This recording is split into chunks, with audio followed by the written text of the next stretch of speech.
C times ನ್ಯೂಸ್ಗೆ ಸ್ವಾಗತ. ಕೋಲಾರಕ್ಕೆ medical college ಘೋಷಿಸಿದ ಸಿಎಂ ಸಿದ್ದರಾಮಯ್ಯನವರಿಗೆ ಧನ್ಯವಾದಗಳು. ಕೋಲಾರ ಜಿಲ್ಲೆಗೆ ಮೆಡಿಕಲ್ ಕಾಲೇಜು, ಮಾಲೂರು ತಾಲೂಕಿಗೆ ಆಸ್ಪತ್ರೆ ನವೀಕರಣ ಹಾಗೂ ನರಸಾಪುರ ಕೈಗಾರಿಕಾ ಪ್ರದೇಶದಲ್ಲಿ ಮಹಿಳೆಯರಿಗೆ ವಸತಿ ಆಶ್ರಯ ಹಾಗೂ ಇನ್ನೂ ಹಲವಾರು ಯೋಜನೆಗಳನ್ನು ಕೋಲಾರ ಜಿಲ್ಲೆಗೆ ಸಿಎಂ ಸಿದ್ದರಾಮಯ್ಯನವರು ಬಜೆಟ್ನಲ್ಲಿ ನೀಡಿದ್ದಾರೆ. ಸಿಎಂ ಸಿದ್ದರಾಮಯ್ಯನವರು ಮಾರ್ಚ್ 7ರಂದು ಐತಿಹಾಸಿಕ ಬಜೆಟ್ ಮಂಡಿಸಿದ್ದು, ರಾಜ್ಯಕ್ಕೆ ಒಳ್ಳೆಯ ಬಜೆಟ್ ಹಾಗೂ ವಿಶೇಷವಾಗಿ ಕೋಲಾರಿಗೆ ಮೆಡಿಕಲ್ ಕಾಲೇಜು ನೀಡಿರುವುದು ಬಹಳ ಸಂತಸದ ವಿಷಯವಾಗಿದೆ. ಕೋಲಾರಕ್ಕೆ ಮೆಡಿಕಲ್ ಕಾಲೇಜು ತರಲು ಸಚಿವ ಭೈರತಿ ಸುರೇಶ್, ಮುಖ್ಯಮಂತ್ರಿಗಳ ರಾಜಕೀಯ ಕಾರ್ಯದರ್ಶಿ ನಸೀರ್ ಅಹಮದ್, ಸಚಿವ ಕೆಎಚ್ ಮುನಿಯಪ್ಪ, ಕೋಲಾರ ಶಾಸಕ ಕೊತ್ತೂರು ಮಂಜುನಾಥ್, ಬಂಗಾರಪೇಟೆ ಶಾಸಕ ಎಸ್.ಎನ್. ನಾರಾಯಣಸ್ವಾಮಿ, ಮಾಲೂರು ಶಾಸಕ ನಂಜೇಗೌಡ, ಕೆಜಿಎಫ್ ಶಾಸಕ ರೂಪಾ ಶಶಿಧರ್ ಹಾಗೂ ವಿಧಾನ ಪರಿಷತ್ ಸದಸ್ಯ ಅನಿಲ್ ಕುಮಾರ್ ಎಲ್ಲರೂ ಸಹ ಸಾಕಷ್ಟು ಶ್ರಮ ಪಟ್ಟಿದ್ದು, ಎಲ್ಲರಿಗೂ ಧನ್ಯವಾದಗಳನ್ನು ತಿಳಿಸಿದ ಕೋಲಾರ ಜಿಲ್ಲಾ ಯುವ ಕಾಂಗ್ರೆಸ್ ಉಪಾಧ್ಯಕ್ಷ ಹರೀಶ್, ಶಾಸಕರಾದ ಎಸ್.ಎನ್. ನಾರಾಯಣಸ್ವಾಮಿ ಬಂಗಾರಪೇಟೆಯನ್ನು ಹೆಚ್ಚಿನ ರೀತಿಯಲ್ಲಿ ಅಭಿವೃದ್ಧಿ ಮಾಡಿ ಜನರ ಮೆಚ್ಚುಗೆಗೆ ಪಾತ್ರರಾಗಿದ್ದು, ಮೊದಲು ಬಂಗಾರಪೇಟೆ ಹೆಚ್ಚು ಅಭಿವೃದ್ಧಿಯಾಗಿರಲಿಲ್ಲ. ನಾರಾಯಣಸ್ವಾಮಿ ಅವರು ಶಾಸಕರಾದ ಮೇಲೆ ರಸ್ತೆ ಅಭಿವೃದ್ಧಿ, ನೀರಿನ ವ್ಯವಸ್ಥೆ ಜನರಿಗೆ ಕಲ್ಪಿಸಿಕೊಟ್ಟಿದ್ದಾರೆ. ನಮಸ್ತೆ, ನಾನು Harish V G, Kolar district vice president. ಏನು ಈ ಮಾರ್ಚ್ 7ನೇ ತಾರೀಕು ನಮ್ಮ ಸಿದ್ದರಾಮಯ್ಯ ಸಾಹೇಬರು ಬಜೆಟನ್ನು ರಿಲೀಸ್ ಮಾಡಿದ್ದಾರೆ. ಅವರಿಗೆ, ನಮ್ಮ ಸಿದ್ದರಾಮಯ್ಯ ಸಾಹೇಬರಿಗೆ ನಾನು ಅಭಿನಂದನೆಗಳು ತಿಳಿಸ್ತೇನೆ. ಇವತ್ತೇನು ನಮ್ಮ ಕೋಲಾರ ಜಿಲ್ಲೆಗೆ ಒಂದು ಹಾಸ್ಪಿಟಲು, ನಮ್ಮ ಮೆಡಿಕಲ್ ಕಾಲೇಜು, ಒಂದು ರಿಂಗ್ ರೋಡ್ ಆಗಿರ್ಬೋದು, ಮಾಲೂರು ತಾಲೂಕಲ್ಲಿ ಒಂದು ಹಾಸ್ಪಿಟ್ಲ್ ಆಗಿರ್ಬೋದು, ಈ ಎಲ್ಲದಕ್ಕೂ ನಮ್ಮ ಸಿದ್ದರಾಮಯ್ಯ ಸಾಹೇಬರು ಒಂದು ಬಜೆಟನ್ನು ರಿಲೀಸ್ ಮಾಡಿದ್ದಾರೆ. ನಾನು ದಯವಿಟ್ಟು ಅವ್ರಿಗೆ ಒಂದು ಅಭಿನಂದನೆಗಳು ತಿಳಿಸ್ತೀವಿ.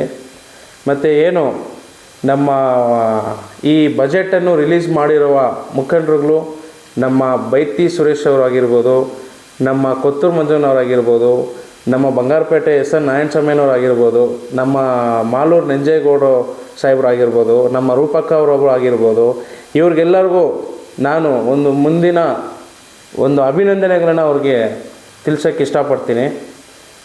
ಮತ್ತು ನಮ್ಮ ಬಂಗಾರಪೇಟೆಯ ಎಸ್.ಎನ್. ನಾರಾಯಣಸ್ವಾಮಿ ಅನ್ನೋರು ಯಾವತ್ತು ಅವರು ಶಾಸಕರಾದರು ಅವತ್ತಿಂದ ನಮ್ಮ ಬಂಗಾರಪೇಟೆ ಡೆವಲಪ್ ಆಗಿದೆ. ಒಂದು ರೋಡ್ಸ್ ಆಗಿರ್ಬೋದು, ಒಂದು ವಾರ್ಡಲ್ಲಿ ಒಂದು CC ರೋಡ್ ಆಗಿರ್ಬೋದು, ಮನೆಗೆ ವಾಟರ್ ಟ್ಯಾಪ್ ಆಗಿರ್ಬೋದು, ಈ ಎಲ್ಲದಕ್ಕೂ ಅನುಕೂಲ ಮಾಡಿಕೊಟ್ಟವ್ರೆ ನಮ್ಮ ಬಂಗಾರಪೇಟೆ ಎಸ್.ಎನ್. ನಾರಾಯಣಸ್ವಾಮಿಯವರು. ಯಾವತ್ತು ಈ ಮುಂದಿನ 10 ವರ್ಷ ಹಿಂದೆ ಯಾವ ಡೆವಲಪ್ಪು ಆಗಿದ್ದಿಲ್ಲ ನಮ್ಮ ಬಂಗಾರಪೇಟೆ. ಅದೇ ನಮ್ಮ ನಾರಾಯಣಸ್ವಾಮಿಯವರು ಯಾವತ್ತು MLA ಆಗಿ ಆಯ್ಕೆ ಆದರೂ ಅವತ್ತು ನಮ್ಮ ಎಸ್.ಎನ್. ನಾರಾಯಣಸ್ವಾಮಿಯವರು ಈ ಕೆಲಸಗಳು ಎಲ್ಲ ಕೆಲಸಗಳು ಅವರು ನಮಗೆ ಬಂಗಾರಪೇಟೆ ತಾಲೂಕಿಗೆ ಮಾಡಿಕೊಟ್ಟವ್ರೆ.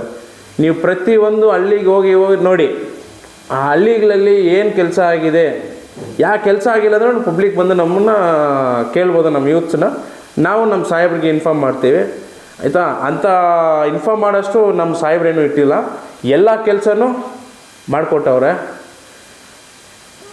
ಅಷ್ಟಲ್ವಾ. ಏನು ನಮ್ಮ ಸಿದ್ದರಾಮಯ್ಯ ಸಾಹೇಬರು ನಮ್ಮ ರಾಜ್ಯಕ್ಕೆ ಮತ್ತು ನಮ್ಮ ಕೋಲಾರ ಡಿಸ್ಟಿಕ್ಗೆ ಒಂದು ಬಜೆಟನ್ನು ರಿಲೀಸ್ ಮಾಡಿದ್ದಾರೆ. ಅವ್ರಿಗೆ ನಮ್ಮ ಯೂತ್ ಕಾಂಗ್ರೆಸ್ ಕಡೆಯಿಂದ ಒಳ್ಳೆ ಅಭಿನಂದನೆಗಳನ್ನು ಸಲ್ಲಿಸ್ತೀವಿ.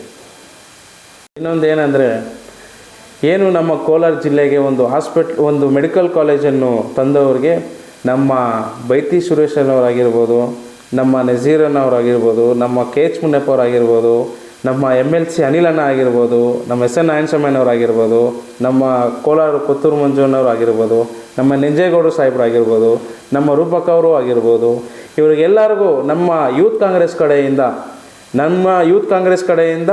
ಎಲ್ಲರಿಗೂ ಅಭಿನಂದನೆಗಳನ್ನ ಸಲ್ಲಿಸ್ತೀವಿ.